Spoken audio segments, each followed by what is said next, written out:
بسم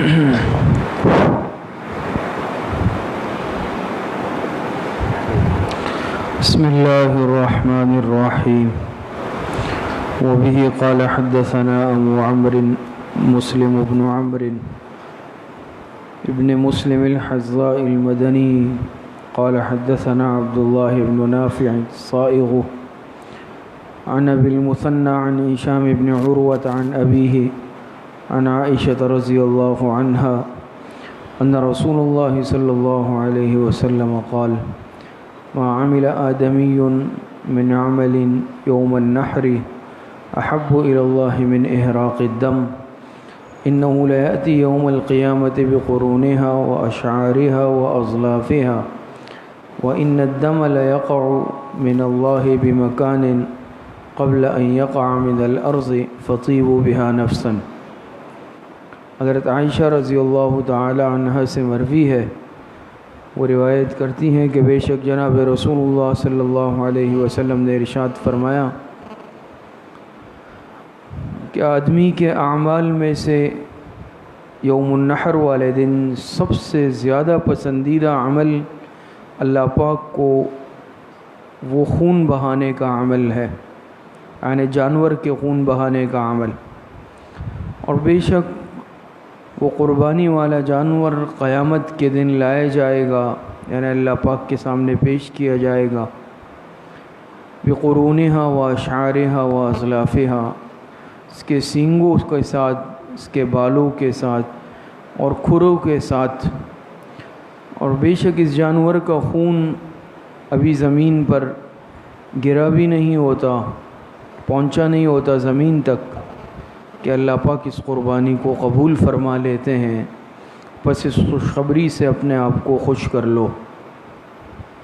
کتاب الاضاحی ہے، اور گزشتہ درس میں بھی عشرہ ذی الحجہ کی فضیلت، اہمیت سے متعلق اور قربانی سے متعلق کچھ بات عرض ہوئی تھی. گزشتہ درس میں بھی عرض ہوا کہ ترتیب کے مطابق ہمارا جو حدیث مبارکہ کا درس ہے اس میں کتاب الفتن والا حصہ چل رہا تھا، جو ختم ہو چکا ہے. اس کے بعد کتاب الرؤیا ہے.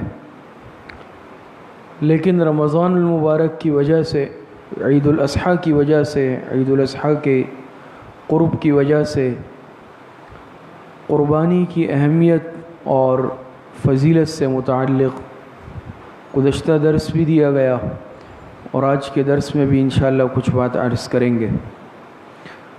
تو یہ جو ذی الحج کا عشرہ ہے، اس کی اہمیت اور فضیلت سے متعلق گزشتہ درس میں بات عرض ہوئی.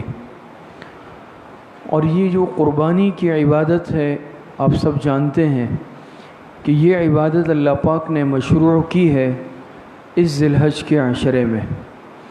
اور اس کے لیے اللہ پاک نے 3 دن مقرر فرمائے ہیں، 10، 11 اور 12 ذی الحجہ کا. اور میں نے عرض کیا تھا کہ 2 عبادات ایسی ہیں جو چند مخصوص ایام میں ہی ادا ہو سکتی ہے، پھر اس کے علاوہ پورے سال اس کو ادا نہیں کیا جا سکتا. اس میں سے ایک عبادت وہ حج کی عبادت تھی، وہ صرف مخصوص مہینے میں، مخصوص ایام میں ہی ادا ہو سکتی ہے. اس کے علاوہ اگر کوئی پورے سال حج کی عبادت ادا کرنا چاہے تو وہ عبادت ادا نہیں ہو سکتی. دوسری عبادت قربانی کی عبادت ہے. اس کے لیے بھی اللہ پاک نے خاص ایام مقرر فرمائے ہیں، جیسا کہ عرض ہوا 10، 11، 12 ذی الحج. اس کے بعد اگر کوئی قربانی کی، جو واجب قربانی ہے، اس کی عبادت ادا کرنا چاہیں تو ادا نہیں ہو سکتی. دوسری بات، قربانی بہت فضیلت والا عمل ہے، یہ نکلا ہی قرب سے ہے، اور قربانی کے عمل سے بندے کو اللہ پاک کا قرب نصیب ہوتا ہے. حدیث مبارکہ میں آتا ہے کہ جیسے آپ کے سامنے روایت بھی آئی کہ اللہ پاک کو عید الاضحیٰ کے دن اپنے بندوں کے اعمال میں سے سب سے پسندیدہ عمل وہ قربانی کے جانور کا خون بہانا ہے. اس سے زیادہ کوئی دوسرا عمل اللہ پاک کو اس دن پسندیدہ نہیں ہے. اور جس جانور کو ذبح کیا جاتا ہے یہ جانور قیامت کے دن اپنے کھروں کے ساتھ، سینگوں کے ساتھ، بالوں کے ساتھ لایا جائے گا، اللہ پاک کے سامنے پیش ہوگا۔ اور جب بندہ قربانی کے جانور کو ذبح کرتا ہے، ابھی اس کا خون زمین پر گرا پہنچا بھی نہیں ہوتا کہ اللہ پاک بندے کی اس قربانی کو قبول فرما لیتے ہیں۔ اور روایتوں میں آتا ہے کہ جو بندہ قربانی کا جانور ذبح کرتا ہے تو اس جانور کے جسم پر جتنے بال ہوتے ہیں اس کی مقدار میں اللہ پاک اس بندے کو نیکیاں عطا فرماتے ہیں، اور اس بالوں کی تعداد کے برابر گناہوں کو اللہ پاک معاف کر دیتے ہیں۔ اب انسان اندازہ نہیں لگا سکتا کہ ایک جانور کے جسم پر کتنے بال ہو سکتے ہیں، تو اس سے اندازہ لگائیں کہ کس قدر نیکیاں اللہ پاک عطا فرماتے ہیں اور کس قدر گناہوں کو اللہ پاک معاف فرماتے ہیں۔ یہ معمولی عمل نہیں ہے قربانی کا عمل، اور سنت ابراہیمی کی یادگار ہے۔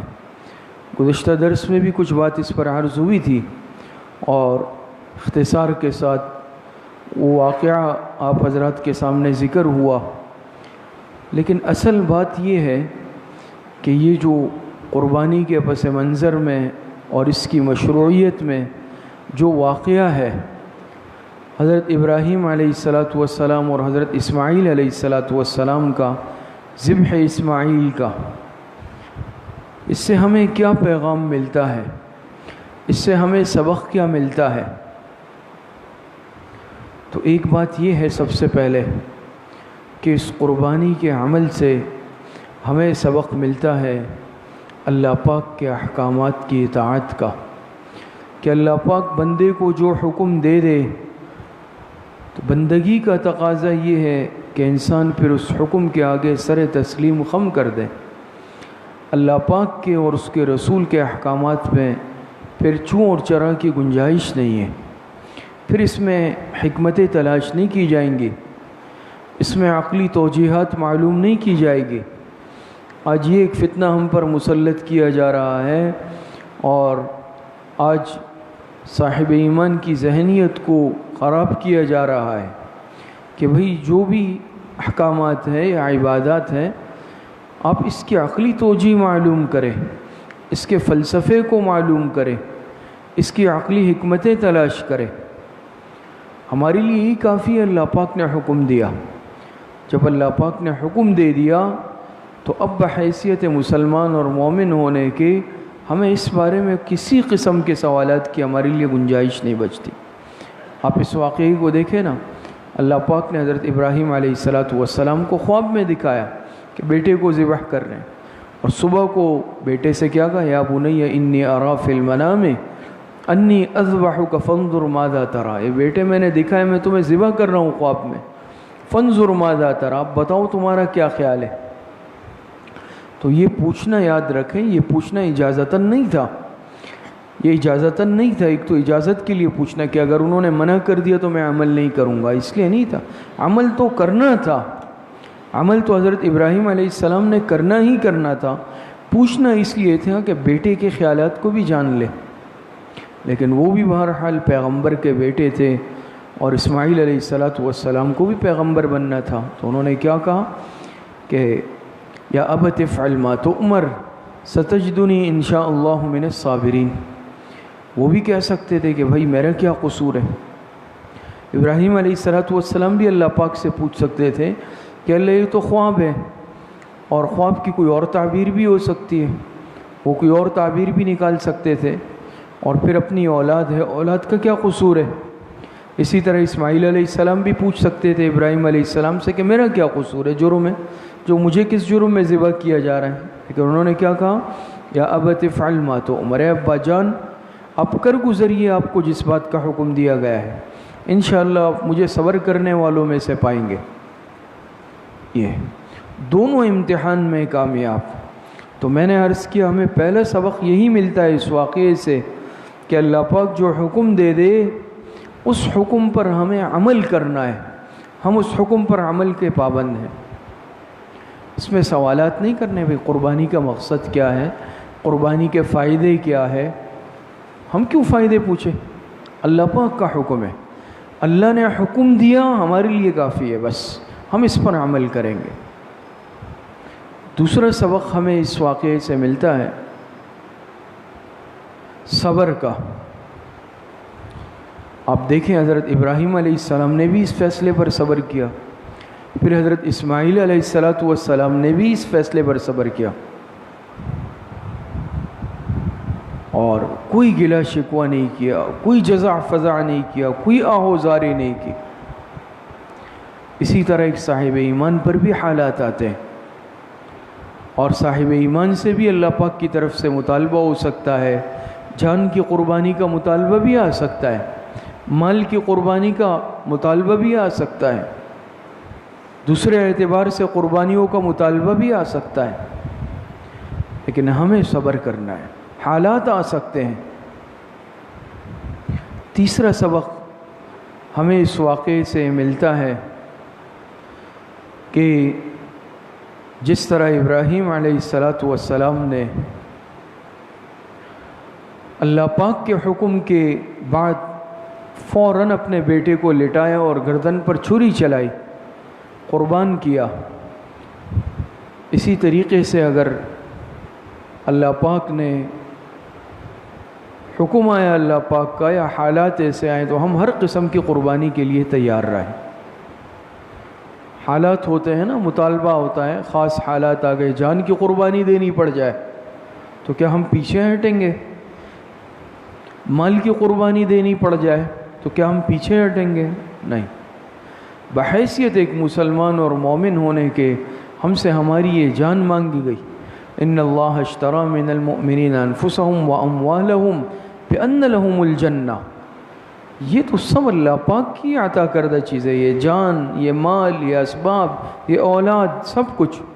کل کو اگر حکم آیا، جہاد کا موقع آ گیا، قربانی کا موقع آ گیا، تو ہم اپنی جان کا نذرانہ پیش کرنے کے لیے تیار، اپنے مال کا نذرانہ پیش کرنے کے لیے تیار، اپنی اولاد کی قربانی دینے کے لیے تیار۔ چوتھا سبق ہمیں اس واقعے سے یہ ملتا ہے کہ جس طرح ایک صاحب ایمان اللہ پاک کے حکم کی تعمیل میں اپنا مال خرچ کرتا ہے، عمدہ سے عمدہ جانور خرید کر لاتا ہے، اس کا خیال رکھتا ہے، اور پھر عید الاضحیٰ کے دن اللہ پاک کے حکم کی تعمیل میں اس جانور کو لٹا کر اس کے گلے پر چھری پھیر دیتا ہے، اسی طریقے سے ہم اپنے نفس پر، نفسانی خواہشات پر، اپنی انا پر چھری پھیر دیں۔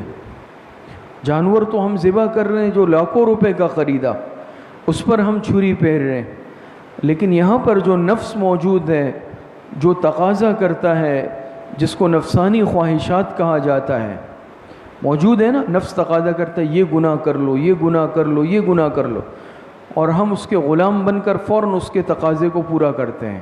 ایسا نہیں ہو، بلکہ اس جانور کی طرح ہم اپنے اس نفس کی خواہشات کو اللہ پاک کے حکم کے سامنے قربان کر دیں۔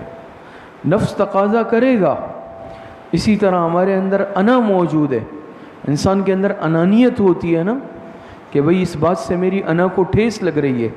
بعض دفعہ انسان کہ میں اپنی بات سے پیچھے نہیں ہٹوں گا، نہیں، موقع آ گیا میں اپنی انا کو اللہ پاک کے حکم کے آگے قربان کر دوں۔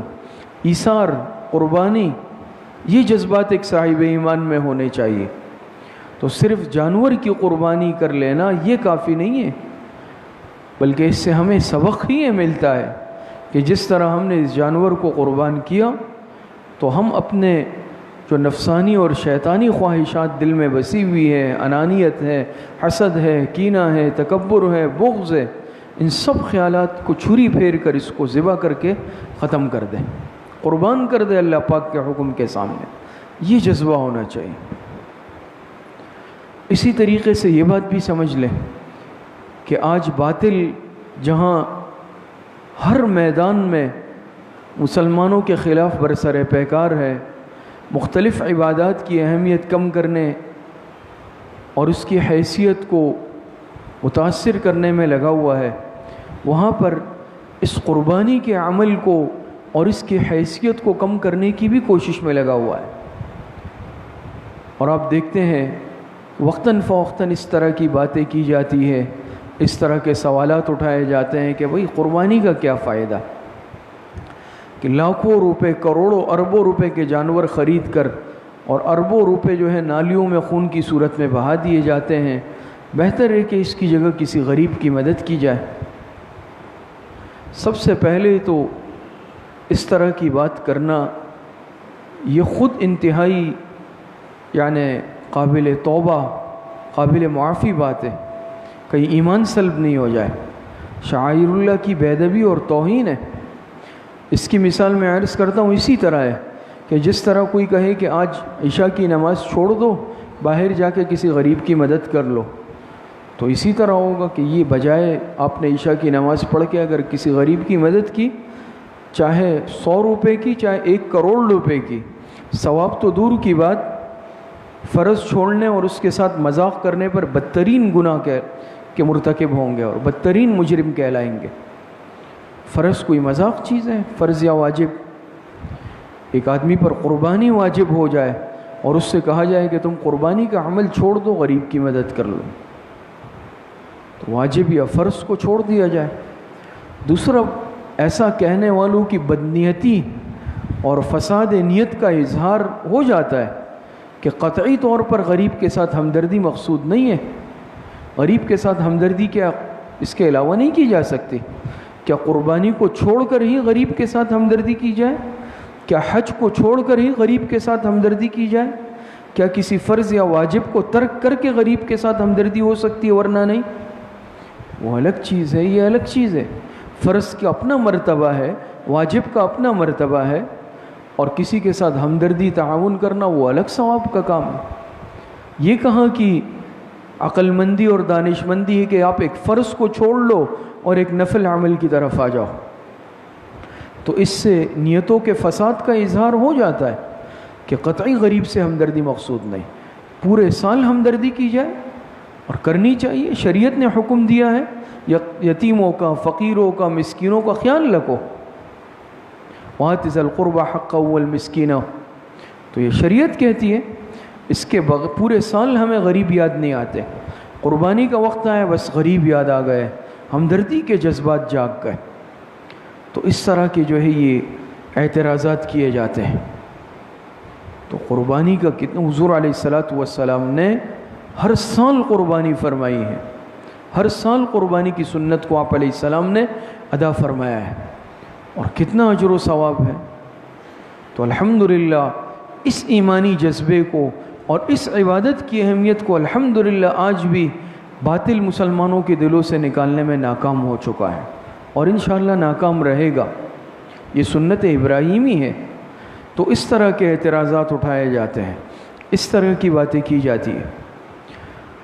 دوسرا، اگر آپ دیکھ لیں کہ بھئی جانوروں پر کہتے ہیں کہ ظلم ہے یا اس طرح ہے، تو شاید آپ کے علم میں بھی ہوگا کہ خود یہودیت اور عیسائیت کے مذہب میں ایسے تہوار موجود ہیں کہ اس میں وہ جانداروں کا قتل عام کرتے ہیں۔ آپ کو معلوم ہے ان کے خاص تہوار آتے ہیں۔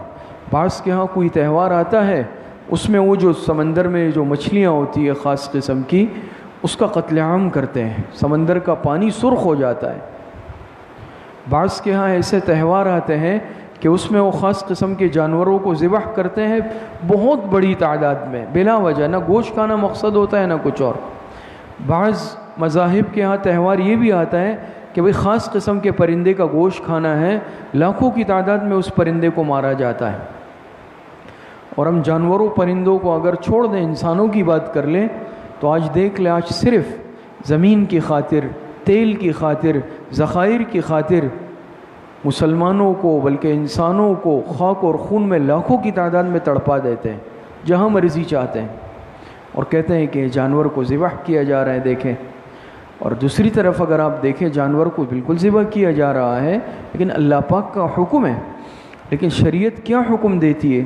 اس جانور کا خیال رکھنا ہے، اس کو تکلیف نہیں پہنچانی، اس کو لٹانا ہے تو چھری تیز کرنی ہے تاکہ اس کو تکلیف نہ ہو، گلا کاٹنا ہے تو تیز چھری سے تڑپے نہیں، دوسرے جانور کے سامنے دوسرے کو ذبح نہ کیا جائے، اس کو پانی پلایا جائے۔ کتنا خیال شریعت رکھ رہی ہے۔ اور خود لاکھوں کروڑوں کی تعداد میں کبھی جو ہے جانوروں کو مار رہے ہیں، کبھی مچھلیوں کو مارتے ہیں، کبھی پرندوں کو اور انسانوں کو، اور یہ اعتراض کیا جاتا ہے۔ کبھی کہتے ہیں کہ بھئی یہ تو نسل کشی ہے، یہ جانور ختم ہو جائیں گے۔ آپ غور کر لیں، میں آپ سے عرض کرتا ہوں، آج تک کبھی ایسا ہوا ہے؟ بزرگ موجود ہیں، بڑی عمر کے حضرات موجود ہیں، یا انہوں نے بھی اپنے باپ دادا سے کبھی یہ سنا ہے کہ بھئی اس سال گائیں، بکری، بھینس، دمبے ناپید ہو گئے؟ نہیں ہے، ایسا ہوا؟ آپ جائیں، منڈیاں بھری ہوئی ہے، وہ منتیں کر رہے ہیں خرید لیں، مجھ سے خرید لیں، کہتے ہیں مجھ سے خرید لیں۔ ایسا ہوا ہے شارٹیج ہوئی ہو؟ کیوں؟ یہ اللہ پاک کا نظام ہے۔ گائیں ایک بچہ دیتی ہے، ایک بچہ، اور اگر آپ دیکھ لیں جو کتیا ہے یہ کتنے بچے دیتی ہے؟ جی 4-5 کم از کم نا۔ لیکن آپ کو روڈوں میں نظر آئے کتے کہ لاکھوں کی تعداد میں گھوم رہے، اور گائے ایک بچہ دیتی ہے، کبھی کم نہیں ہوئی۔ یہ اللہ پاک کی قدرت ہے، یہ اللہ پاک کا نظام ہے۔ یہ جانور جو قربانی والے ہیں یہ کبھی ختم نہیں ہو سکتے، کبھی ختم نہیں ہو سکتے۔ تو اس طرح کے بیہودہ اعتراضات جو ہے یہ ہر زمانے میں کیے گئے ہیں، اور یہ کیے جاتے ہیں۔ ہندوؤں کی طرف سے بھی اعتراض کیا جاتا ہے، اہل باطل کی طرف سے بھی اعتراضات کیے جاتے ہیں۔ لیکن ایک چیز جب اللہ پاک نے حکم فرما دیا، یاد رکھے کبھی بھی اس میں کمی نہیں آ سکتی۔ دنیا میں کوئی یہ نہیں کہہ سکتا آج تک کہ بھئی گائیں یا جو قربانی کے جتنے مشروع جانور ہیں وہ ختم ہو چکے ہیں، ہم کیا کریں قربانی کے لیے؟ بلکہ ایک سے ایک اعلیٰ سے اعلیٰ جانور آپ کو ملے گا۔ یہ اس عمل کی حقانیت کی دلیل ہے۔ اور آپ یہ دیکھ لیں دوسری طرف، یہ معاشی تباہی نہیں ہے، یہ معیشت کی ترقی ہے، یہ معیشت کی ترقی ہے۔ کہتے ہیں نا کہ لاکھوں روپے خون اپنے نالیوں میں بہا دیے، ایسا نہیں ہے۔ آپ دیکھ لیں اس ایک جانور سے کتنے لوگوں کا روزگار وابستہ، جس نے اس گائے کو پالا، جس کی زمین میں کھڑی ہوئی، جس نے اس کو پالا، پھر آ کے بیچتے ہیں، پھر جو گھاس چارے کا بیچنے والے ہیں، اور پھر جو گاڑی والا اس کو لاتا ہے، پھر جو قصائی اس کو ذبح کرتے ہیں وہ الگ فائدے میں، پھر جو چھریاں تیز کرتے ہیں ان کا الگ ہے، جو ان اوزار کو آلات کو بیچتے ہیں چھریوں کو وہ الگ ہے۔ یہ تو صرف چند چیزوں کی مثال دی۔ ذبح کرنے کے بعد پھر آپ دیکھ لیں کھالوں سے کیا ہے بھائی، کھالوں میں کمپنیاں خریدتی ہے، وہ الگ معاملہ ہے، چربی الگ استعمال میں آتی ہے۔ اس ایک جانور سے 20 گھرانوں کے چولہے جلتے ہیں، بجھتے نہیں ہیں، جلتے ہیں۔ میں نے عرض کیا نا، پالنے سے لے کر اس جانور کی پیدائش کے بعد اس کے ٹکڑے ٹکڑے ہونے تک مختلف قسم کے پیشوں سے وابستہ لوگ اس سے کیا کرتے ہیں، اپنے گھر کا چولہا جلاتے ہیں اور مالی فائدہ حاصل کرتے ہیں۔ کوئی گھاس بیچ رہا ہے، کوئی گھاس کاٹ رہا ہے، کوئی جانور کو گاڑی میں لے جا رہا ہے، لا رہا ہے، پیسے کما رہا ہے۔ کسی نے جانور کو بیچا، کسی نے پالا، قصائی نے ذبح کیا، کسی نے ذبح کے آلات، سجاوٹ کے آلات الگ ہیں۔ کتنی لوگوں کی روزی اس سے وابستہ ہے۔ تو یہ صرف اور صرف تنگ نظری ہے، عصبیت ہے، دین دشمنی ہے، اور کچھ بھی نہیں ہے۔ تو بہرحال قربانی کا عمل عرض کرنے کا مقصد یہ ہے، یہ ایک بہت ہی مبارک عمل ہے۔ بس آخری بات کہہ کر بات ختم کرتا ہوں کہ ایک اس کا اہتمام کیا جائے کہ اس عمل میں اپنی نیت کو خالص رکھیں، صرف اور صرف اللہ کی رضا کی نیت ہو، صرف اور صرف اللہ کی رضا کی نیت ہو۔ خدا نہ خواستہ اگر کوئی یہ نیت کرے، بھئی گوشت کی نیت سے لا رہا ہوں، گوشت ویسے ہی اللہ پاک دے دیں گے، نیت انسان یہ نہیں کرے، یہ حرص نہ کرے، نیت فاسد ہو جائے گی، نیت خراب ہو جائے گی، صرف اللہ کی رضا کے لیے۔ اور دوسرا، ہر اس عمل سے بچے جس سے قربانی کا عمل متاثر ہونے کا خطرہ ہو، ریاکاری، شہرت، مقابلہ، تقابل، ایک دوسرے سے آگے بڑھنا۔ یہ عمل اس چیز کے لیے نہیں ہے کہ اب میں کہوں کہ بھئی میرا اتنا بڑا جانور ہے، آؤ سب اس کو دیکھو، یا بھئی فلاں اتنے کا لایا ہے، 1 لاکھ کا میں 2 لاکھ کا لاؤں گا، فلاں کا جانور اتنے قد کا ہے میں اس سے اونچا لاؤں گا، فلاں 1 لایا ہے میں 2 لاؤں گا۔ یہ تقابل کا عمل نہیں ہے، یا لوگوں کو دکھلانے کا عمل نہیں ہے، ریاکاری والا۔ تو اس عمل سے اپنے آپ کو بہت زیادہ بچائیں، صرف اللہ کی رضا کی نیت ہو، اور ہر اس عمل سے، فاسد عمل سے اپنے آپ کو بچائیں جس سے قربانی کا یہ عمل ضائع ہو سکتا ہو۔ اور تیسری آخری بات کہ ظاہری اعتبار سے بھی اور معاشرتی حوالے سے بھی انسان ایسے عمل سے بچے جو ایذائے مسلم کا باعث بن جائے۔ قربانی کا جانور ہے، لیکن اب میں لایا اور میں نے لا کے کسی کے گھر کے دروازے کے باہر باندھا، اس نے کہا مجھے پریشانی ہے، ایسا عمل نہیں کرنا۔ میں نے لا کے اس کو راستے میں باندھ دیا، نہ گاڑی والا گزر سکتا ہے نہ پیدل، میں نے کہا بھئی قربانی کا جانور ہے، میری مرضی ہے، ایسا عمل نہیں کرنا۔ تو کوئی ایسا عمل میری ذات سے نہ ہو کہ جس کی وجہ سے کسی کو پریشانی ہو یا اذیت ہو، تو ہر ایسے عمل سے بھی اپنے آپ کو بچانا ہے۔ پھر ذبح کرتے ہیں، اس میں ہم بہرحال خیال نہیں رکھتے، پوری سڑکیں ہم بند کر دیتے ہیں، پھر اس سے جو آلائش نکلتی ہے آپ دیکھتے ہیں کیا صورتحال ہوتی ہے قربانی کے بعد، آلائش سڑک کے بیچ میں۔ اب اس کو کسی سے اٹھوا کر جو عملہ اس کا ہوتا ہے اس کی بھی میں ضرورت محسوس نہیں کرتا۔ 2 لاکھ روپے کا جانور لیا اور اس پر بہت خرچہ کیا، 200 روپے دے کر میں وہ آلائش نہیں اٹھوا رہا۔ یہ آج ہماری ذہنی پستی کا عالم ہے، ذہنی پستی کا۔ پھر اگر کوئی گاڑی والا گزر رہا ہے، میں راستہ دینے پہ تیار نہیں، خواتین گزر رہی ہے پیدل، تو میں بالکل بیچ سڑک میں لا کے عمل کروں گا، چاہے میری وجہ سے تکلیف ہو۔ ٹھیک ہے، عید کے دن یہ معاملات ہوتے ہیں اور ظاہری بات ہے اس میں تھوڑی بہت تو ڈسٹربنس ہوگی، لیکن ایسا کوئی عمل میں نہیں کروں جس کی وجہ سے بالکل میں ایذائے مسلم کا باعث بن جاؤں، چاہے وہ آلائشوں کے اعتبار سے ہے، کسی کو تکلیف دینے کے اعتبار سے ہے، تو میری ذات سے کسی کو تکلیف نہ پہنچے۔ اللہ پاک صحیح عمل کی توفیق عطا فرمائے۔ الحمدللہ رب العالمین والعاقبۃ للمتقین۔